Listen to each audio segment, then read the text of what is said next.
আপনার Facebook ID hack হয়েছে কিনা বা আপনার অজান্তেই আপনার আইডি বা অ্যাকাউন্টটা অন্য কারো ফোনে লগ ইন করা আছে কিনা বা অন্য কেউ ব্যবহার করছে কিনা আপনি কিভাবে বুঝবেন, চলুন আমি সেই প্রসেসটা দেখে দিচ্ছি প্রত্যেকটা ফেসবুক ব্যবহারকারীর জন্য। ভিডিওটি সো মাচ ইম্পর্টেন্ট, সেজন্য টাইমলাইনে শেয়ার করে সবাইকে দেখার সুযোগ করে দিন। তো ফার্স্টে আপনার ফেসবুক ওপেন করবেন। ওপেন করার পরে উপরের দিকে ডান কর্নারে 3 লাইন যে মেনু আছে আপনি এই অপশানে ক্লিক করবেন। এরপরে নিচের দিকে স্ক্রল করলে দেখতে পাবেন সেটিংস অ্যান্ড প্রাইভেসি লেখা থাকবে, আপনি এই অপশানটা ওপেন করবেন।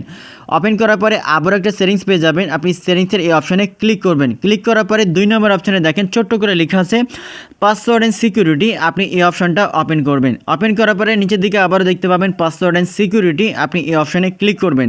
ক্লিক করার পরে আর একটু স্ক্রল করার পরে নিচের দিকে দেখতে পাবেন হোয়ার ইউর লগ ইন, আপনি এই অপশানটা ওপেন করবেন।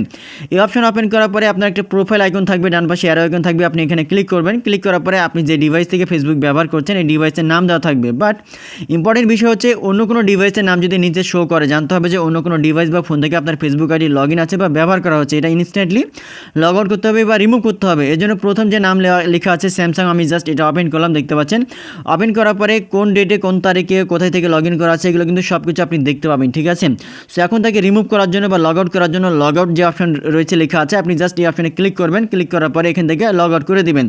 লগ আউট করার পরে আপনাকে আরেকটা কাজ করতে হবে, আপনার পাসওয়ার্ডটা চেঞ্জ করতে হবে। এর জন্য এখান থেকে আপনি ব্যাক করবেন। ব্যাক করার পরে চেঞ্জ পাসওয়ার্ড যে অপশনটা রয়েছে আপনি এই অপশানে ক্লিক করবেন। এরপর আপনার প্রোফাইল আইকন থাকবে, আপনি ডান পাশে অ্যারো আইকন পাবেন, এখানে ক্লিক করবেন। এরপরে কিন্তু এখান থেকে পাসওয়ার্ডটা চেঞ্জ করে নেবেন। আপনার পাসওয়ার্ড দেওয়ার পরে এখান থেকে চেঞ্জ করলে আপনি কিন্তু ফেসবুকে কিন্তু সিকিউর থাকবেন, ঠিক আছে। সেভাবে খুব সহজে আপনি চেক করে দেখতে পারবেন যে আপনার ফেসবুক আইডি অন্য কেউ ব্যবহার করছে কিনা বা হ্যাক হয়েছে কিনা।